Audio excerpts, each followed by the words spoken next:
Singapura kembali menjadi sorotan setelah muncul rencana pengembangan kawasan pesisir dan reklamasi dalam skala besar.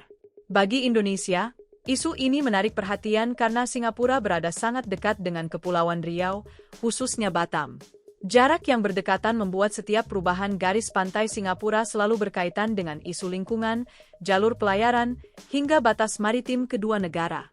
Perdana Menteri PM Singapura Lawrence Wong mengatakan pulau-pulau kecil di Singapura itu mungkin akan digabungkan menjadi pulau yang lebih besar untuk mendukung industrialisasi. Ia berbicara di Singapura pada Minggu, 23 Agustus 2026, pada Rapat Umum Hari Nasional 2026. PM Wong mengatakan pulau baru yang terletak di selatan Pulau Jurong ini juga dapat menampung infrastruktur pembangkit listrik untuk memenuhi kebutuhan Singapura di masa depan. Namun, seberapa dekat sebenarnya wilayah reklamasi Singapura dengan Batam? Ya, Batam dan Singapura memang dipisahkan oleh perairan yang relatif sempit. Kawasan Batam bagian utara berhadapan langsung dengan wilayah Singapura melalui Selat Singapura. Kedekatan geografis inilah yang membuat pembangunan pesisir Singapura tidak bisa dilihat semata-mata sebagai proyek pengembangan wilayah negara tetangga. Apalagi, Singapura memang memiliki sejarah panjang melakukan reklamasi. Negara kota tersebut memiliki keterbatasan lahan sehingga reklamasi menjadi salah satu cara untuk menambah ruang bagi kawasan industri, pelabuhan, permukiman, infrastruktur, hingga aktivitas ekonomi. Dalam beberapa dekade, luas daratan Singapura telah bertambah signifikan melalui proyek reklamasi. Tetapi ada satu hal penting yang perlu dipahami. Reklamasi tidak otomatis membuat Singapura bisa memperluas wilayah lautnya ke arah Indonesia. Batas maritim kedua negara tidak ditentukan hanya berdasarkan posisi garis pantai terbaru. Delimitasi batas laut Indonesia dan Singapura mengacu pada hukum laut internasional, termasuk United Nations Convention on the Law of the Sea atau UNCLOS 1982. Karena itu, perubahan garis pantai akibat reklamasi tidak serta-merta berarti batas wilayah Indonesia ikut bergeser. Meski demikian, persoalan reklamasi tetap sensitif. Perubahan bentuk pantai dapat memengaruhi persoalan teknis penentuan garis pangkal dan menjadi perhatian dalam pembahasan batas maritim yang belum sepenuhnya selesai. Indonesia dan Singapura sendiri masih memiliki segmen batas maritim yang perlu diselesaikan melalui perundingan. Artinya, reklamasi bukan sekadar persoalan menambah daratan. Ada aspek hukum internasional, lingkungan, navigasi, dan kepentingan strategis yang ikut berada di belakangnya. Bagi Batam, hubungan dengan Singapura juga memiliki dimensi ekonomi yang sangat besar. Singapura bahkan masih menjadi negara asal investasi terbesar di kota Batam sepanjang semester pertama 2026.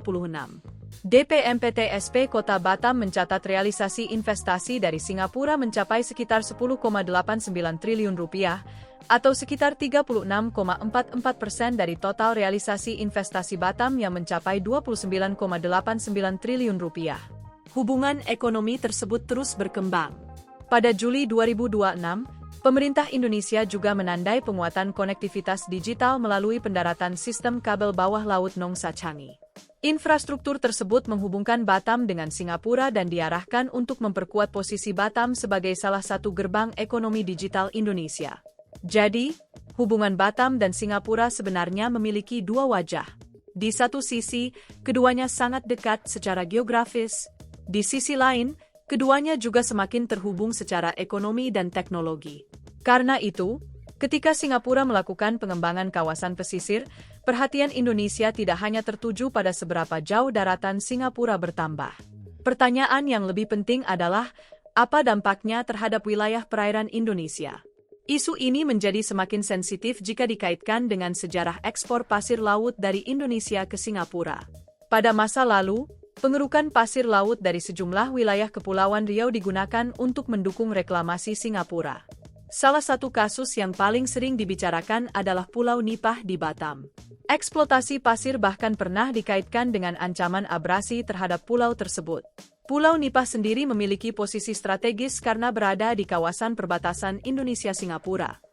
Kontroversi tersebut kemudian menjadi salah satu latar belakang dihentikannya ekspor pasir laut Indonesia ke luar negeri pada masa pemerintahan Presiden Megawati Soekarno Putri.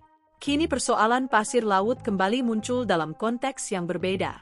Pada Juli 2026, Sekretaris Jenderal Himpunan Pengusaha Sedimentasi Laut Indonesia Jusri Sabri menyebut material pasir hasil sedimentasi di perairan Numbing, Kepulauan Riau, memiliki nilai ekonomi dan direncanakan untuk dipasarkan ke Singapura. Namun, saat itu belum ada kontrak penjualan dengan pembeli di Singapura. Situasi ini membuat isu reklamasi Singapura kembali memiliki dimensi yang lebih luas. Bukan hanya soal negara tetangga yang memperluas daratan, tetapi juga soal bagaimana Indonesia mengelola sumber daya lautnya sendiri. Di tengah semua itu, Batam berada di posisi yang sangat strategis.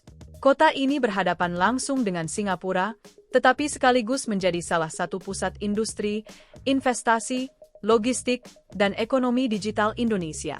Bahkan, pemerintah terus mendorong Batam menjadi digital gateway Indonesia. Artinya, kedekatan dengan Singapura bukan hanya persoalan potensi risiko. Kedekatan itu juga merupakan peluang ekonomi yang sangat besar. Yang perlu dipastikan adalah agar pertumbuhan ekonomi dan pembangunan kawasan tidak mengorbankan kepentingan strategis Indonesia, termasuk menjaga pulau-pulau terluar, ekosistem laut, jalur pelayaran, dan kepastian batas wilayah. Karena itu, kabar reklamasi besar-besaran Singapura perlu dilihat secara proporsional. Tidak tepat jika setiap reklamasi langsung dianggap sebagai upaya memperluas wilayah Singapura ke Indonesia. Namun, juga tidak tepat jika dampaknya terhadap lingkungan dan kepentingan maritim Indonesia diabaikan. Terlebih, Indonesia dan Singapura memiliki sejarah panjang dalam pembahasan batas maritim. Reklamasi memang dapat mengubah bentuk garis pantai Singapura, tetapi klaim dan batas maritim tetap memiliki dasar hukum internasional. Yang menjadi pekerjaan rumah adalah memastikan setiap perubahan kawasan pesisir tidak menimbulkan persoalan baru bagi kepentingan Indonesia, terutama bagi Batam dan Kepulauan Riau yang secara geografis berada tepat di halaman depan kawasan tersebut.